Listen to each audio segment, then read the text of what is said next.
आज खूप दिवसानंतर सुभागी शास्त्री नगरच्या जुन्या कॉलनीमध्ये आली होती. तिला कामावर येणं जमलंच नाही. गेले 8-10 दिवस तिचा बाप सरकारी दवाखान्यात पडून होता. कुठलीशी भट्टीची दारू पिऊन तब्येत बिघडली होती. सुभागी थकून गेली होती. दवाखान्याच्या चक्रा, तिथल्या घृणास्पद नजरा, घरचा स्वयंपाक सारं शीण आणणारं होतं. तिच्या अंगातही 2-3 दिवसापासून बारीक ताप होता. नेमकी अशा वेळी सावत्राई गावी निघून गेली होती. कॉलनीच्या मागच्या भागात सुभागी कचरा गोळा करीत होती. प्लॅस्टिकच्या पिशव्या, बाटल्या, काय मिळेल ते वेचत होती. या कॉलनीतले काही लोक तर तिला स्वतःहून जुनं सामान देऊन टाकायचे. काही लोक उरलेलं अन्न, रात्रीची पोळी भाजी खायला द्यायचे. काही लोक जुने पाने कपडे द्यायचे. ही कॉलनी तिला फार आवडायची. या कॉलनीच्या उजवीकडे एक मोठी बिल्डिंग बनत होती. मागच्या वर्षापासून बाहेरून निळ्या आवरणाने झाकलेली होती, त्यामुळे आतलं काही दिसायचं नाही. तेव्हा सुभागीला आत पाहण्याची फार इच्छा होती. आज बऱ्याच दिवसांनी आल्यामुळे तिला दिसलं की नवीन बिल्डिंगचे पडदे काढले होते आणि ती सुंदर रंगात चमकत होती. 2-3 बिऱ्हाड राहायला पण आली होती. चला, कचरा गोळा करायला अजून एक जागा वाढली, सुभागीला मनात वाटलं. कुतूहलापोटी ती बिल्डिंगच्या मागे गेली. अजून वॉचमन ठेवला नसावा बहुतेक. बरंच जुनं सामान फेकलेलं पडलेलं होतं. सुभागी खुश झाली. आधाशासारखं सामान उचकू लागली. नवीन आलेल्या लोकांनी बहुतेक अनावश्यक सामान फेकलं असावं. पोत्यात भरलेले काही कपडे होते. तिथे एक जुनाट मळकी सुटकेस पडलेली होती. तशा मिळत नाहीत हल्ली. खूपच जुनी सुटकेस तिने उघडली. त्यात काही कागदपत्र, फाईल्स होत्या. तिने रद्दी म्हणून बरेच कागद गोळा केले. सुटकेस रिकामी झाली, पण एक पातळ कपड्याचा कप्पा होता. वरच्या बाजूला ते जड वाटला. तिने शोधला तर त्यात अजून एक चोर कप्पा होता. आत हात घालून चाचपचलं तर एक कपड्याची परचुंडी मिळाली. उत्सुकतेपोटी तिने उघडली आणि बघून तिचे डोळे चमकले. त्यात एक हार होता, नेकलेस. कुयरीची डिझाईन आणि हिरवे खडे बसवलेले होते. 2 पदरी सोनेरी हार. सुभागी हरखली. तिने तसाच तो स्वतःच्या गळ्याला लावून पाहिला. खूप छान वाटलं. मग झोळीच्या कप्प्यामधून आरशाचा एक तुकडा काढला. तुटक्या कंगव्याने केस सारळे केले आणि हार गळ्यात घालून पाहिला. आरशात ती स्वतःला कुण्या राजकुमारीसारखी दिसू लागली. तिला तिचं रूप मनमोहन आवडलं. तिच्या आईने सौभाग्य असं सुंदर नाव ठेवलं होतं, पण अशिक्षित लोकांमध्ये ते अपभ्रंश होऊन सुभागी झालं होतं. सुभागी गव्हाळ सुंदर नीटस मुलगी होती, पण अस्वच्छतेमुळे, चेहऱ्यावरच्या धुळीमुळे तिचं सौंदर्य झाकलं गेलं होतं. शिवाय मळकट कपड्यांमुळे तिच्या कुणास विशेष लक्ष जायचं नाही. तिच्यासाठी ते भलंच होतं. आरशात पाहताना कुणी पाहिलं म्हणून तिने पटकन हार काढला आणि आपल्या परकरच्या चोर खिशात ठेवून दिला.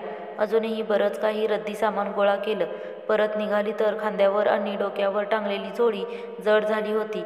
चालणे अवघड झाले होते, पण ती खूप खुश होती. आनंदाच्या नादात तिची पावले झपझप पडत होती. नेहमीच्या रद्दी भंगारवाल्याच्या दुकानात जाऊन तिने सामान विकलं. रोजच्यापेक्षाही जास्त पैसे मिळाले. तिने ठरवलं, आज बापाची दवाखान्यातून सुट्टी होणार होती. बाप घरी येणार, काहीतरी गोडधोड करावं. बेवडा असला म्हणून काय झालं आहे तर बापच ना. सख्खा खूप जीव लावतो मला. दवाखान्यातलं खाऊन कंटाळा आला असेल. घरी पोहोचेपर्यंत ती सतत परकरच्या खिशाला हात चाचपत राहिली. घरी पोहोचली. घर कसलं घाणेरड्या बस्तीतली झोपडी होती. सुभागीने आवरून नीटनेटकी छान ठेवली होती. घरी येताच तिने दार आतून बंद केलं. आरशासमोर उभी राहिली आणि हार हळूच काढून गळ्यात घातला. आरशात स्वतःला न्याहाळू लागली. क्षणभर तिला स्वतःच्या कपड्यांची आणि अवताराची लाज वाटली. तिने हार काढून एका डबीत जपून ठेवला. आंघोळ करून स्वच्छ कपडे घालून आली. भिंतीवरच्या जुनाट गणपतीच्या कॅलेंडरच्या पाया पडली. पुन्हा हार गळ्यात घातला. आता मात्र स्वतःचं ते रूप तिला अप्सरेगत वाटलं. स्वतःवर अभिमान वाटला. इतक्यात दार वाजलं. ती घाबरली. पटकन हार काढला, डबीत ठेवला. मग दार उघडलं. दारात बाप उभा होता. अशक्त झाला होता. काय ग सुभागे, इतका येळ दार उघडाया? अरे अगं, धूत होते ना. अन बा, तू एकलाच कायले आला? मी येत होती ना तिकडं दवाखान्यात, ती तक्रारीच्या सुरात बोलली.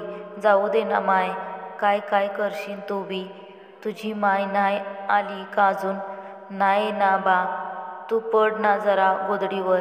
तिने गोधडी अंथरली. मी आता भाकर टाकते. तो शांत चित्तेने पडला. अन्न सुभागीनं भाकरीच्या ऐवजी येताना आणलेली कणिक मळली. केरोसिनच्या स्टोव्हवर शिरा अन्न पोळ्या केल्या. बाप-लेक आनंदाने जेवले. बापाला खूप आनंद वाटला. मायेनं गळा दाटून आला. संध्याकाळी तिच्या बापाला पुन्हा प्यायची तलप झाली. दवाखान्यात 5-6 दिवस त्याला मिळाली नव्हती. आजारी होता त्यामुळे सहन केलं. मग तो सुभागीकडे पैशांची मागणी करू लागला. तिला वाटलं होतं एवढं जीवावर बेतल्यावर त्याचीही सवय सुटेल. फकस्त आज एक डाव दे. दे ना गं माय पैसे. फकस्त आज एक दे ना माय. तो गयावया करू लागली. सुभागी तटस्थ. मग तो झटापटीवर आला. इतक्या उन्हातान्हात मेहनतीने कमवलेले 50-100 रुपये त्याला देताना तिचा जीव तुटला.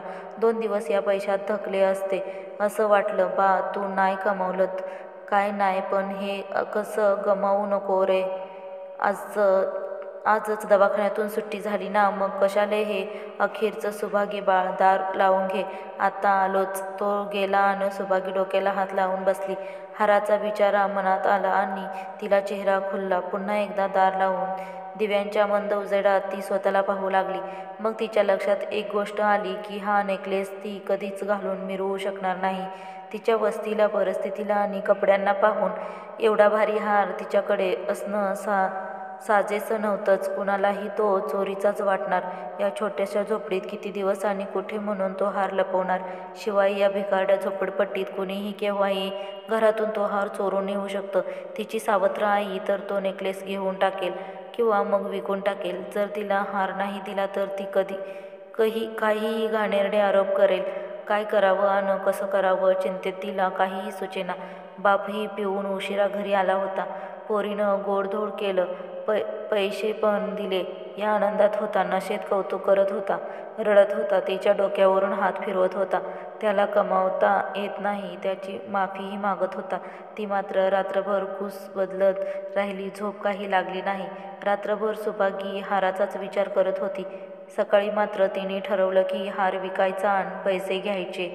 पैसे कुणाच्याही नजरेस पडू द्यायचे नाही. हवे तेव्हा अडीअडचणीत कमी येतील. कधी कामाला नाही जाऊ शकले तर त्यातले पैसे वापरता येतील. एवढं कशाला बा. माझं लग्न ठरवेल की तेव्हा लग्नात पण पैसा कामाला येईल. हो बरोबर आहे, असंच करावं. लग्न होईपर्यंत हा नेकलेस सांभाळणं अवघडच होतं हे तिला कळालं. सकाळी रोजच्यासारखी ती उठली. न्याहारी केली आणि मळके कपडे घालून कचरा गोळा करायच्या कामावर निघाली. 2 तासात 2-4 कॉलन्या पालथ्या घातल्या. सामान विकून रोजचे पैसे मिळाले ते घेऊन निघाली. पाया सराफ बाजाराकडे वळले. सगळ्या दुकानांसमोरून जाताना तिला पुन्हा पुन्हा आपल्या अवताराची लाज वाटत होती. सगळे पॉश लोक कारमधून उतरत होते. भारी कपडे आणि परफ्यूमच्या वासाने परिसर दरवळत होता. लोक तिच्याकडे तिरस्कृत नजरेने पाहत होते. सगळ्या दुकानांसमोर सेक्युरिटी गार्ड होते. कोणीही तिला जवळ फिरक देईना. ती नाराज होऊन बाजाराच्या एका कोपऱ्यामध्ये बसली. कळकळत प्लॅस्टिकच्या बाटलीतील पाणी पिले. बटव्यातून 10 रुपये काढले. हार एकदा चेक केला. वडापावच्या गाडीकडे गेली. एक वडापाव खाल्ला. अजून एक खावा वाटत होता, पण तिने मन मारलं. पाणी पिऊन सराफ गल्लीच्या टोकापर्यंत चालत निघाली. तिथे एक छोटं दुकान होतं. तिथे काम करणारा माणूस हळूच बाहेर येऊन तिला म्हणाला, काय पाहिजे, अंगठी का झुमका? त्याच्या त्या बोलण्याची अन बघण्याची तिला अशी सारी आली.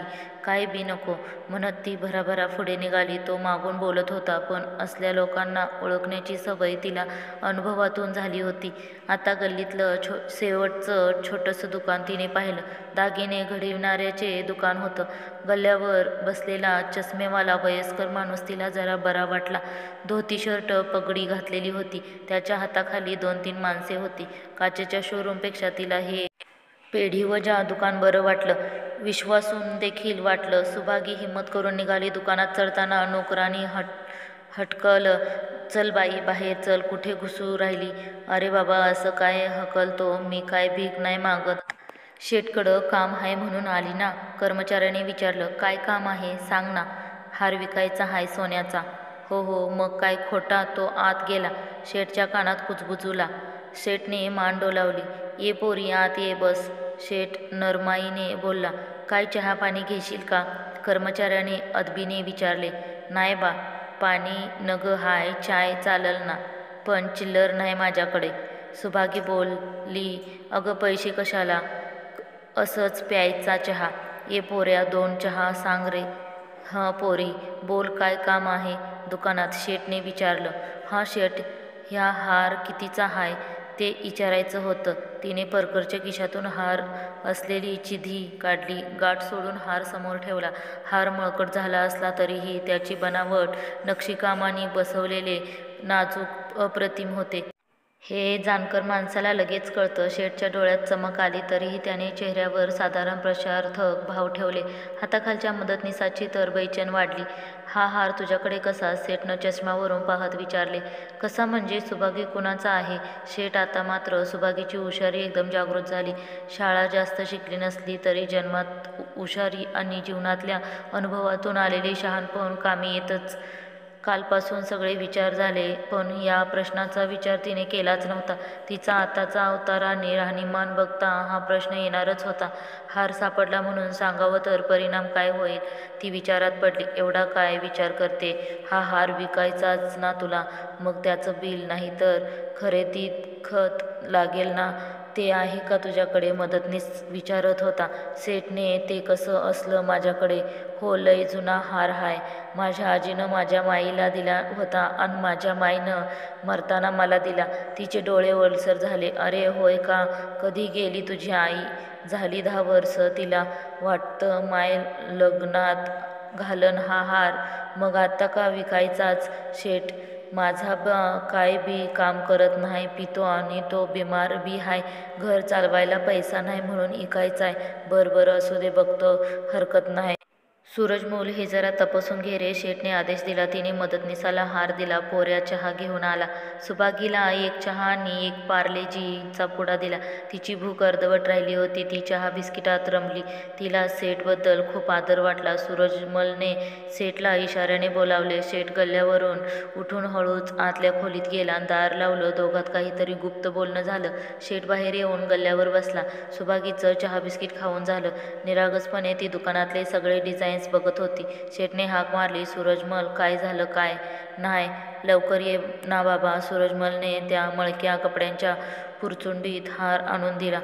काय झालं काका, तिने आश्चर्याने विचारले. सेठ बोलले, हे बघ पोरी, तू माझ्या घरातला जुना हार असला तरी पण हा मला विकत घेता येणार नाही.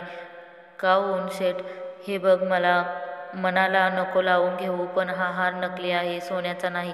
शेठ निघाला पण सुभागीच्या सगळ्या योजनांवर पाणी पडलं. सुभागी मनात खूप दुःखी झाली. आपण उगीचच इतका आटापिटा केला असं वाटलं. चला बरंच झालं, ताण गेला असंही वाटलं. एक क्षण पुन्हा वाटला खोटा आहे म्हणजे घालून मिरवताही येईल. अहो काका, असं कसं म्हणता, तिला आता खोटं बोललेलं निभावणं भाग होतं. मन म्हणालं, कोणी पण कचऱ्याच्या ढिगात सोन्याचा हार कशाला टाकतं, आपलं चुकलं असा सगळ्यांना विचार डोक्यात चालला होता. तिच्या चेहऱ्याचे भाव पाहून सूरजमल बोलला, हे पहा पोरी, तुला आमच्यावर विश्वास नसेल तर सराफ्यात कुठं पण विचारून ये, आमचं काय नाही. तसं नाही काका, आजीनं खोटा हार कसा जपला एवढं वर्ष, असं वाटलं. बनावट तर फार छान आहे हाराची. सेठ बोलले, मालक हे पॉलिश खूप छान केले, जुन्या काळातलं, त्याच्यामुळे तो सोन्याचा आहे असं वाटत. बघितलं की सूरजमलने पुष्टी केली. सुभागीच्या मिश्र भावना होत्या, पण तिला या लोकांवर खूप विश्वास जडला होता. तसं काही काका, तुमच्यावर भरोसा आहे, पण हार विकायचा होता, पैशाची गरज होती, ती खंत करत बोलली आणि पुरचुंडी घेऊन उठली. मग नाही घेणार का विकत, शेवटचं बोलून ती जायला निघाली. तेवढ्यात सेठने सूरजमलला इशारा केला. सेठ गरीब पोरगी आहे, इमानदार आहे, पैशाची गरज आहे बहुतेक, ते पॉलिशचे पैसे तरी देऊ शकता ना बिचारीला. सूरजमल बोलला. ती थकली. होय का काका, मिळतील का थोडे काही पैसे. सूरजमल, बघ बर, पुन्हा एकदा काही निघतात का. शेठ बोलला आणि सुभागी पुन्हा आशेने थांबली. हार त्याला दिला आणि बाकड्यावर बसली. तो आत गेला, बाहेर आला, बोलला, पुन्हा गेला, आला. ती आशेने बघत राहिली. शेठ 430 रुपये भरतील पॉलिशचे आणि ते जडलेल्या खड्यांचे तेवढे देऊ शकता तुम्ही. सूरजमल बोलला. एवढे? सुभागी मनातून खूप खुश होती. फुकटात पैसे मिळत होते पण चांगले लोक म्हणून. बरं 470 रुपये लावून टाकू.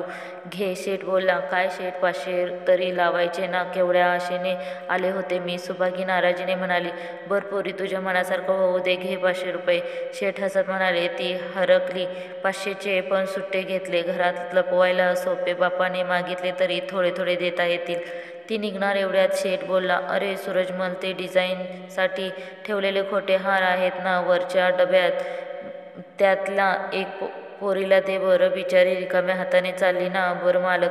5 मिनिटात त्याने खूपच सुंदर नकली हार आणून दिला. आता तर तिच्या आनंदाला परावार राहिला नाही. तिने कृतज्ञतेने सेठला हात जोडले अन हार घेऊन घरी निघाली. नवा हार घालून स्वतःला आरशात निहाळताना ती खूप सुंदर दिसत होती. सुभागी खुश होती. नवा हार मिळाला, 500 रुपये मिळाले आणि आता कोणाची भीती पण नाही. कचऱ्यातल्या हाराचा सौदा मात्र फायद्याचा ठरला. देवमाणसं भेटली. बुवा आज. सुभागी देवाला म्हणाले. तिकडे सुभागी गेली आणि सेठ चष्म्या आडून सूरजमलकडे बघून हसले.